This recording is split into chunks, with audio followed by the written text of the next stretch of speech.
This video we're going to be looking at corners in a lot more depth than we have in the past. Now I've been working over the last couple of weeks on bringing together the strategy of in-play corner betting, which I'm a big fan of, and also using some pre-match research, using some statistics based on league positions and which leagues achieve more corners than others.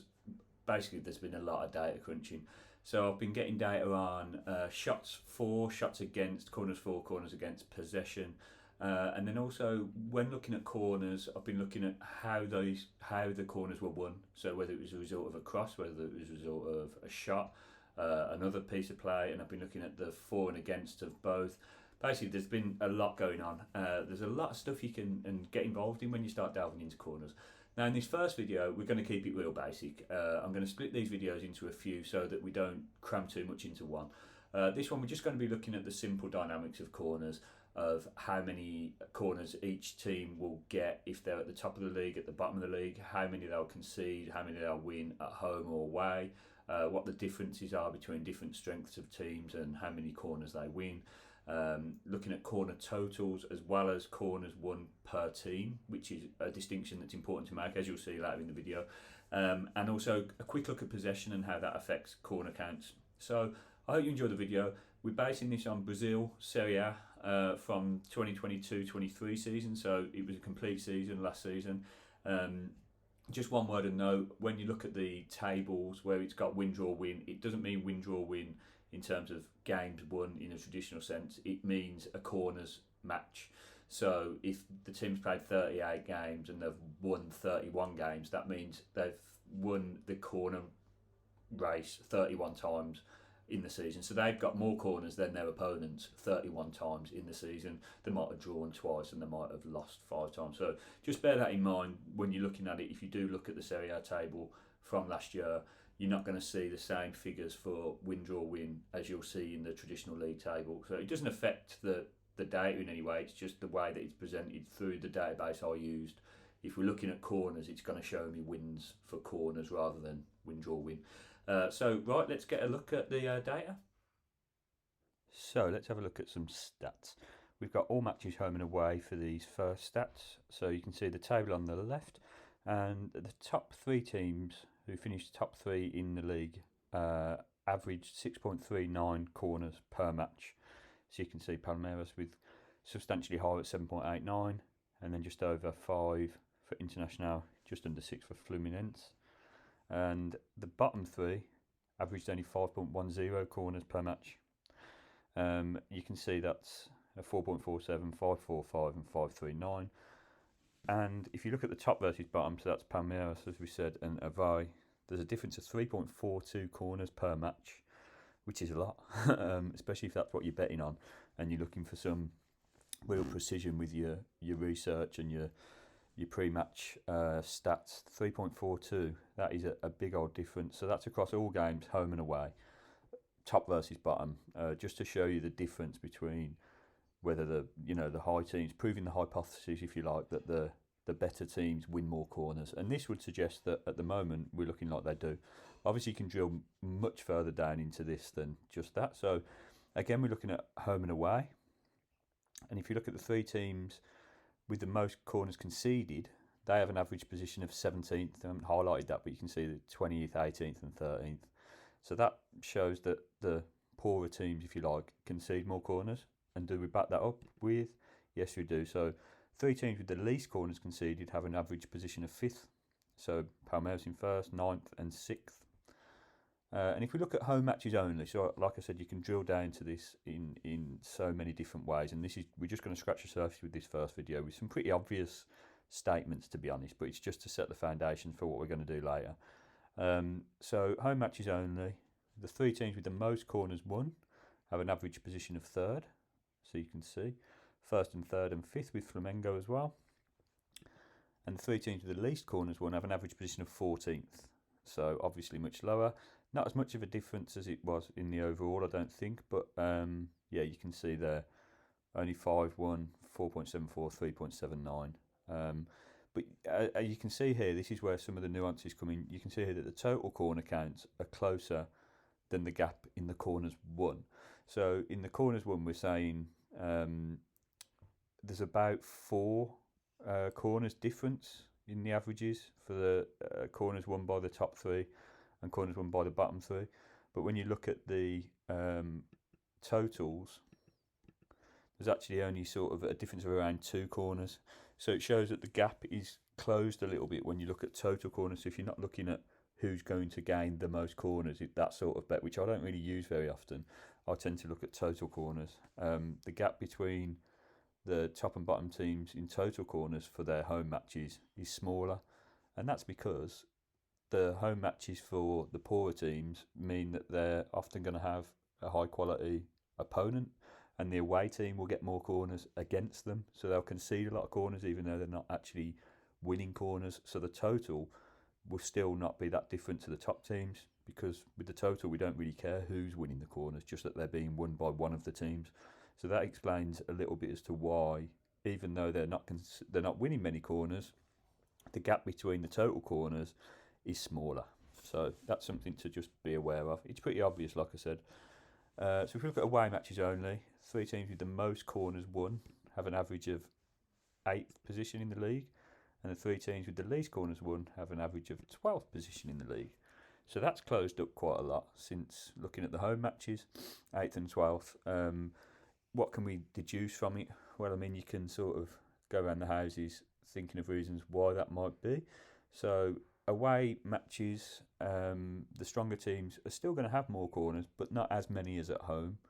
I guess that makes sense. Most teams will have more corners at home than they do away. So the away teams, when they're stronger, are still going to have more corners, but they're comparatively going to have less than when they're at home. I think that makes sense.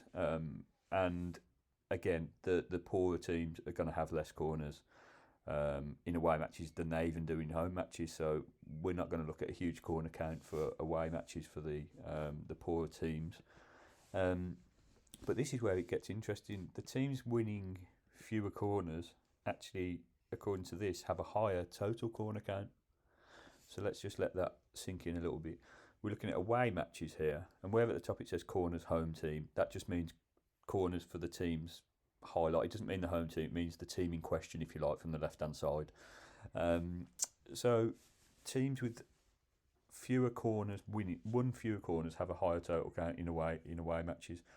So that just means really that if you're looking at Corinthians, for example, they've won 4.11 corners, but their average actual corner count is 9.16, and that's because they're obviously conceding more than they're winning. Avai, it's even sort of more clear, 3.95 average corners for, but the total corners is 12.37. So you're looking at them almost conceding 10, 9 or 10 corners on average in their away matches. So, and that's not unusual for a team at the bottom of the league to be conceding that in their away matches. So it just shows that you can't only use corners for stats to calculate what's going to go on in a match in terms of the total corner count. And that's an important thing to recognise, that you can't just look down a list of stats and say, well, this team normally gets 10 corners, this team normally gets 6 corners, I'm going to bet on 15 corners.